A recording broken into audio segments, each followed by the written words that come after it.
Now we study some distribution. तो distribution में पहली डिस्ट्रीब्यूशन है बर्नौली डिस्ट्रीब्यूशन, कि जिस भी डिस्ट्रीब्यूशन में एक रैंडम वेरिएबल एक्स है, एक्स को कह सकते हैं कि ये बर्नौली डिस्ट्रीब्यूशन फॉलो कर रहा है अगर दो वैल्यूज है एक्स की, सिर्फ एक्स की दो ही वैल्यू है, one is x is zero and one, और जो उसकी प्रोबेबिलिटी है जीरो के कॉरस्पॉन्डिंग प्रोबेबिलिटी क्यू है, वन के कॉरस्पॉन्डिंग प्रोबेबिलिटी पी है, और हमें ये भी पता है कि पी और क्यू का सम जो है वन है, यानी कि this event is involve with only success and failure. ठीक है, either you get a success और यू गेट अ फेलियर। जैसे किसी कॉइन को टॉस करो, या तो हेड आएगा या टेल आएगा। अगर हेड आएगा मान लो आपकी सक्सेस है, तो टेल फेलियर हो गया, तो प्रोबेबिलिटी एक्स वन की पी है और एक्स जीरो की क्यू है। This is called Bernoulli trial. Bernoulli मतलब सिंगल ट्रायल है। ठीक है, तो नाउ हमें मूवमेंट फाइंड करना है, mu r, movement about origin. तो म्यू आर किसके इक्वल आएगा? Expectation of x r. तो ये क्या आ जाएगा? तो हमें क्या आएगा, एक्स की वैल्यू, एक्सपेक्टेशन का मतलब है कि एक्स की वैल्यू, एक्स के सर पे आर है, आर जीरो, पहले जीरो ले लो, सॉरी एक्स की वैल्यू जीरो ले लो एंड आर, आर को आर ही रहने दो, इनको प्रोबेबिलिटी से मल्टीप्लाई करो। जीरो की प्रोबेबिलिटी कितनी है, यहाँ लिखा हुआ क्यू, जीरो की प्रोबेबिलिटी क्यू है, वन की प्रोबेबिलिटी पी है, तो आपके पास पी आंसर आ गया इसका। Similarly calculate the second movement mu dash e x square, वो भी वही आएगा। ठीक है, जीरो पुट करोगे, zero power two into p, इन zero power two into q, one power two into r into p, तो ये सिर्फ पी आ जाएगा। अगर आपको वेरियंस निकालना है तो वेरियंस का फॉर्मूला आपको पता ही है, ई एक्स स्क्वायर माइनस ई एक्स होल स्क्वायर। तो ई एक्स स्क्वायर का वैल्यू आया पी, तो ये आ गया पी, और माइनस अपने पास मीन कितना आया, वो भी पी आया, तो ये पी स्क्वायर आ गया। तो पी में से पी कॉमन निकाल लो, ये बन गया वन माइनस पी, तो बन गया पी क्यू। तो ये हमने किया हुआ है कि variance of Bernoulli trial is P Q and mean is P. और हमने ये भी बड़ा इंपॉर्टेंट रिजल्ट किया था कि अगर आप बर्नौली ट्रायल को ऐड कर दोगे तो वो बोनोमियल बन जाएगा। ये भी आगे जाके प्रूव करेंगे। This is very very important result. तीसरा इंपॉर्टेंट प्रॉपर्टी है मूवमेंट जनरेटिंग फंक्शन। तो जो मूवमेंट जनरेटिंग फंक्शन होता है वो हमें पता ही है कि expectation of E x T निकालना है। What is expectation? किसी का भी एक्सपेक्टेशन निकालने का मतलब उसको मल्टीप्लाई कर दो उसकी प्रोबेबिलिटी से। पहले एक्स को जीरो पुट करो इनटू प्रोबेबिलिटी एट जीरो, फिर एक्स को वन पुट करो, देन प्रोबेबिलिटी एट वन। तो एक्स जीरो का प्रोबेबिलिटी तो क्यू है, ओके, ई का पावर जीरो टी वन बन जाएगा, वन इंटू क्यू। यहाँ पे ई का power T into x one पे प्रोबेबिलिटी कितनी है, पी है, तो ये बन गया क्यू प्लस पी टी। तो जब आप बनोमियल करोगे तो ये सारे सेम आ जाएंगे, Q plus PE T, Q plus PE T, तो मल्टीप्लाई करोगे पावर एन आ जाएगा। आपको याद होगा जो हमने सेंट्रल लिमिट थ्योरम में किया था। बनोमियल डिस्ट्रीब्यूशन वो बिल्कुल वैसे ही है जैसे बर्नौली है। बर्नौली में सिर्फ एक इवेंट है, बनोमियल में उसी इवेंट को रिपीट किया हुआ है। जैसे मैं एक कॉइन को 10 बार थ्रो कर दूं, तो that single throw of coin is Bernoulli, and multiple throw of that coin is binomial. So remember that thing. तो ये बिल्कुल वही चीज है, देखो यही लिखा हुआ है, random experiment be perform repeatedly and let the occurrence of an event is trial is called success and it's non occurrence is a failure. तो ये एन बार थ्रो किया है, किसी भी एन इंडिपेंडेंट बर्नौली ट्रायल को कर रहे हो तो आपके पास क्या आएगा, बनोमियल आएगा। ये देखो, आपको ये नहीं पता कितनी सक्सेस आएंगी कितनी फेलियर आएंगी, लेकिन इतना कन्फर्म है कि अगर आपने किसी सिक्के को एन बार थ्रो किया है, आर बार सक्सेस आएंगी और एन माइनस आर बार क्या आएंगी, फेलियर। Getting my point? ये आर टाइम सक्सेस है, तो क्योंकि टोटल आपने एन बार थ्रो किया है तो आपके पास फेलियर कितनी आ जाएंगी, एन माइनस आर टाइम। तो ये बिल्कुल ऐसे लिखा हो, देखो पी सक्सेसेज है, एक्स टाइम आई है, और क्यू क्यू फेलियर आई है, एन माइनस एक्स टाइम। तो इसका मतलब टोटल प्रोबेबिलिटी कितनी हो जाएगी, दोनों को मल्टीप्लाई कर दो, पी की पावर एक्स, क्यू की पावर एन माइनस एक्स। हम ऐसे पढ़ते थे, पी की पावर आर, क्यू की power n minus r. Okay, तो देन हमें क्योंकि एक्स सक्सेस से चाहिए, अगर मेरे को प्रोबेबिलिटी निकालनी है कि किसी कॉइन को मैंने आर इसको एन बार थ्रो किया, तो what is the probability that I get x successes. तो नेचुरली अगर मैंने उसको एन बार थ्रो किया, अगर एक्स सक्सेसेस है तो एन माइनस एक्सिस क्या आ जाएंगी, फेलियर।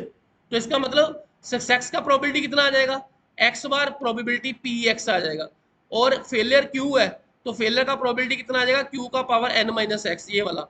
क्योंकि मुझे टोटल एन में से एक्स सक्सेस ढूंढनी है, तो वो कोई भी हो सकती है।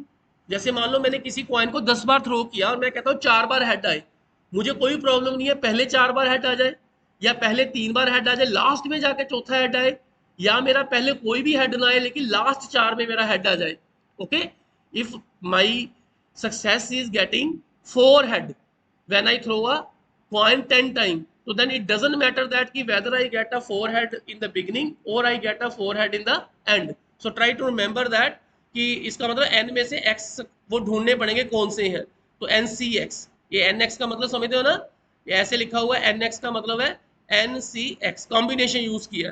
तो ये बड़ा प्यारा फॉर्मूला आ गया कि जब भी हमें रैंडम वेरिएबल कोई दिया हुआ है, x कोई रैंडम वेरिएबल है, ऐसे लिखा होता है x is random variable, it is following monomial distribution P and P, तो देन वी से दैट कि मोनोमियल डिस्ट्रीब्यूशन का, क्योंकि ये डिस्क्रीट रैंडम वेरिएबल है, आपके पास नंबर ऑफ हेड 0 1 2 3 4 ऐसे आएंगे, तो ये डिस्क्रीट है, तो डिस्क्रीट का प्रोबेबिलिटी सब के लिए हम प्रोबेबिलिटी मास फंक्शन यूज करते हैं, NCX PX QN minus x, और x का वैल्यू देखो 0 1 2 3 n Q1 minus P, otherwise उसका वैल्यू 0 होगा।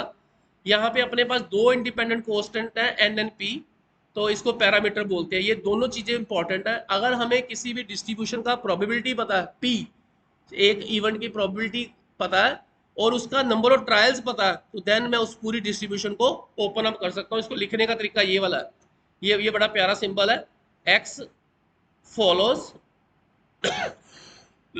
binomial distribution with number of trial n and probability of success is p।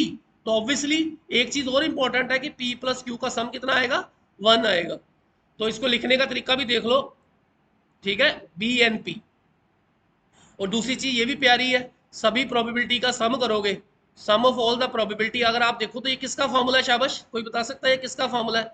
This is expansion of what, p plus Q power n। ये p plus Q power n का expansion है monomial से, क्योंकि p plus Q का one सम 1 है, तो 1 की power n 1 1 आ गया। तो इसका मतलब ये प्रोबेबिलिटी मास फंक्शन ठीक है, क्योंकि हमने बोला था कि कोई भी प्रोबेबिलिटी मास फंक्शन तभी बनेगा अगर उसकी सारी प्रोबेबिलिटी का सम 1 बनेगा।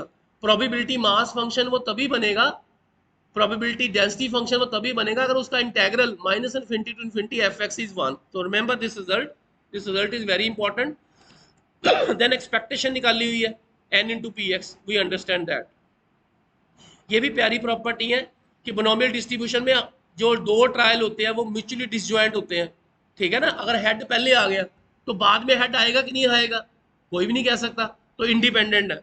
तो नंबर ऑफ ट्रायल फाइनाइट है, इवेंट्स इंडिपेंडेंट है, प्रोबेबिलिटी जो p है वो कांस्टेंट है। तो ये थोड़ा सा याद रख लेना। तो ये सिंपल क्वेश्चन है कि 10 कॉइन को थ्रो किया गया, क्या प्रोबेबिलिटी है कि 7 बार हेड आए? ऑब्वियसली 10 बार थ्रो किया गया, हेड आए, हेड का प्रोबेबिलिटी p हो गया, हेड की प्रोबेबिलिटी कितनी है 1/2, तो फेलियर कितनी होगी 1/2, n कितना आ गया 10 आ गया। हमें कितने सक्सेस चाहिए? 10 में से 7 सक्सेसेस चाहिए एटलीस्ट। एटलीस्ट 7 का मतलब क्या हो गया, कम से कम 7 8 9 10, ठीक है, 10 तक पहुंच जाना है कम से कम। एटलीस्ट का मतलब कम से कम 30 40 50 100 तक जाना है। एट मोस्ट 100 का मतलब 100 से नीचे आ जाना। अगर एट मोस्ट 10 कहता तो 10 9 8 7 6 5 4 3 2 1 0 तक चले जाना, ठीक है। एग्जैक्टली 7 मतलब सिर्फ 7। ये फॉर्मूला लगा दो, दैट इज सीधे ही फॉर्मूला लगा दिया इसने ये वाला, दैट ये निकाला हुआ 10cx 1/2 का पावर x 1/2। ये 10cx कॉम्बिनेशन है, ये यार ना ऐसे 10cx ये मल्टीप्लाई हो रहा है 1/2 की पावर x 1/2 की पावर 10 माइनस एक्स, दोनों को जोड़ दो, x कट गया 10 आ गया। तो यहाँ पे वैल्यू आ गई 10x 10c7 10c8 10c9 10c10 और 1/2 की पावर 10 तो कॉमन आ जाएगा, ये बाहर निकाल दिया। ये कॉम्बिनेशन है, प्लीज आपको सॉल्व करने आते हैं। 10c10 10c7 का मतलब कितना आ गया, माइनस कर दो, 10 में से 7 3 आ गया। अब नीचे 3 खोल लो, 3 2 1 10 9 8, ठीक है, इसको सॉल्व कर लो कि वो आंसर आएगा। Are you getting my point?